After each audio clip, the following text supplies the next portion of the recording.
खूप काही प्रसंग आहेत की जे त्या दोघांविषयी सांगता येईल. म्हणजे मी त्याचा साक्षीदार जरी नसलो पण बरेचदा मॅडमच्या तोंडातून सरांविषयी भरपूर काही ऐकायला मिळायचं.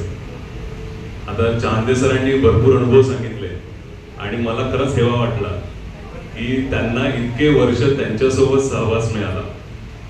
ज्या शिक्षकांसोबत त्या इतके वर्ष राहिल्या. जेव्हा मी म्हणजे आम्ही कार्यक्रम ठरवत होतो, असे 4-5 जण बसवलं आणि सगळ्यांना बोलवलं की बा आपल्याला कार्यक्रम करायचा आहे मॅडमचा निरोपाचा. बस निरोप हा शब्द ऐकल्याबरोबर शिक्षकांच्या डोळ्यातून अश्रू निघाले.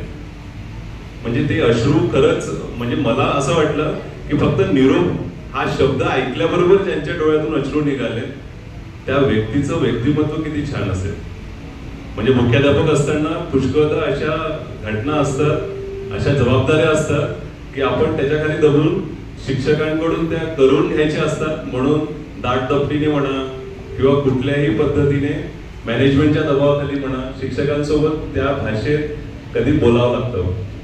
पण असं असून सुद्धा जर त्या शिक्षकांच्या डोळ्यातून अश्रू निघत असेल तर याच्यापेक्षा मोठी पावती खरं तर एका मुख्याध्यापकासाठी नसेल.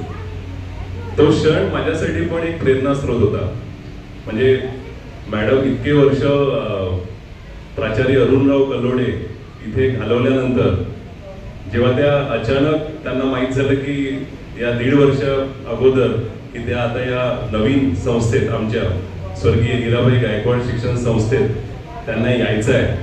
खरं तर हा खूप मोठा धक्का असेल त्यांच्यासाठी. पण माझ्या सरांनी म्हणजे माझ्या संचालकांनी ती जबाबदारी माझ्यावर सोपवली की तुम्हाला नियुक्ती मी त्यासाठीच देत आहे की मॅडमला कुठल्याही प्रकारचा त्रास होऊ देऊ नये. म्हणजे त्यांचे एक त्या मॅडम नेहमी म्हणायच्या की माझे राईट हँड म्हणजे माझे वरकड भाऊ, की ते मला कधीच त्रास होऊ देत नाही. म्हणजे ऑनलाईनचे जे काही कामं असेल सगळ्यात म्हणजे आजकाल शिक्षकांसाठी सगळ्यात मोठं एक चॅलेंज म्हणजे ऑनलाईन. म्हणजे शासनाने ऑफलाईन कामं कमी केली आणि शिक्षकांना शिकवू नका म्हणतात, फक्त वर्गात तुम्ही ऑनलाईन कामं विद्यार्थ्यांच्या हाताळ्या त्याच्यात बिझी राहा. तर त्या सर्व कामांसाठी वरकड बाबूंचं नाव नेहमी यायचं, तडसे बाबूंचं नाव नेहमी यायचं. मग कुठेतरी त्यांची जागा घेण्याचा मी प्रयत्न केला. मॅडमच्या जवळ येण्याचा म्हणजे मला एक संधी मिळाली आणि खरंच या संधीचं मी सोनं करण्याचा प्रयत्न केला. म्हणजे मी नेहमी त्यांच्याकडे बघून म्हणजे जे फोटोज बघत आहे मी आता की जितक्या स्माइली त्या दिसतात तसंच सकाळी 11 वाजेपासून 5 वाजेपर्यंत असणं ते खरंच खूप कठीण आहे. पण त्या सहजतेने त्या सगळं हसत मुखात सर्वांना घेऊन ते कार्य करत होत्या.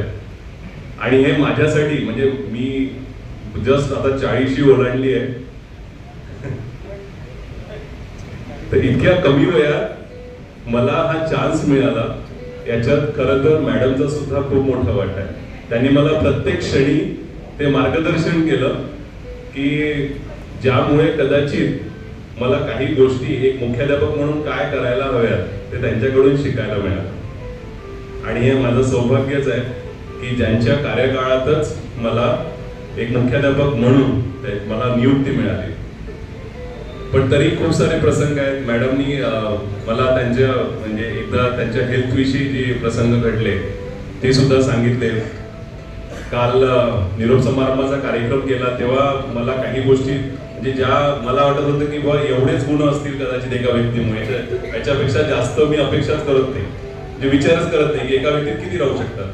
पण काल भाषणांमध्ये त्यांच्या मुलांकडनं सरांकडनं आणि बहुतेक जे सहकारी होते त्यांनी इतर कितीतरी गुण त्यांनी मला सांगितले की त्या पक्षीप्रेमी आहेत, त्यांना म्हणजे लिखाणाचा छंद आहे हे माहीत होतं, कविता करण्याचा छंद माहीत होतं. पण अजून कितीतरी छंद एका व्यक्तीत असू शकतात याची अगर सुंदर कल्पना आपण करू शकतो तर ती तात्करे मॅडम आहे. इतक्या चांगल्या व्यक्तीचा सहवास हा खरंच म्हणजे आमच्या सर्वांसाठी एक पर्वणी होती. आणि निरोप हा काही म्हणजे फक्त एका जॉब पुरती मर्यादित नसतो. म्हणजे आपण त्या जॉब मध्ये सकाळी 11 ते 5 जरी त्यांच्या सोबत असलो पण तरी मला असं वाटते की त्यांनी दिलेले संस्कार म्हणजे जसे मुलांना दिले त्यांनी सरांनी सांगितलं तशी कदाचित काही संस्कार आमच्यातही रुजवले. त्या संस्कारातून ते आमच्या नेहमी सोबत राहतील जेव्हा जेव्हा आम्हाला अडचण होईल, आणि मला तर पक्कच येणार आहे, कारण एवढा मोठा कारभार त्यांनी म्हणजे जी जबाबदारी माझ्यावर सोपवली आहे, मी पूर्ण प्रयत्न करीन की ती जबाबदारी जरी त्यांच्या एवढी पार नाही करू शकलो तरी मी प्रयत्न करीन की ती पूर्ण करण्याचा.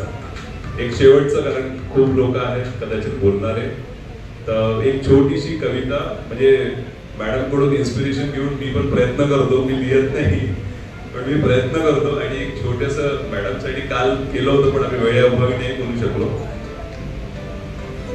ये जिंदगी है जो कभी रिटायर नहीं होती, ये जिंदगी है जो कभी रिटायर नहीं होती, और ये जो मुस्कान है जो आपको मैडम के चेहरे पे दिख रही है, ये जो मुस्कान है जो कभी रिटायर नहीं होती.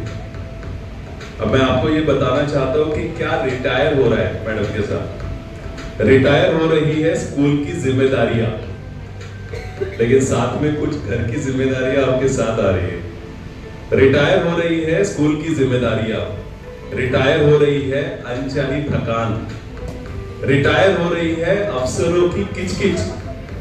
कई बार ऑफिस से फोन आते हैं, हमारे एक फुटाने मैडम करके, सॉरी मैडम मैंने आपको देखा, तो मैडम के बहुत अच्छे फ्रेंड है, और कई बार मैडम का कुछ भी काम रहा तो फुटाने मैडम माझी मैत्रीण आहे, मला पहिले विचारू दे त्यांना पहिले, तर त्यांना मॅडमला फोन पक्का जायचा. तर रिटायर हो रही है अफसरों की किचकिच, मैडम किचकिच नव्हती ती, त्यांना रिटायर हो रही है कर्मचारियों से काम कराने की जद्दोजहद. ये जिंदगी है जो कभी रिटायर नहीं होती, और ये जो मुस्कान है वो कभी रिटायर नहीं होती. रिटायर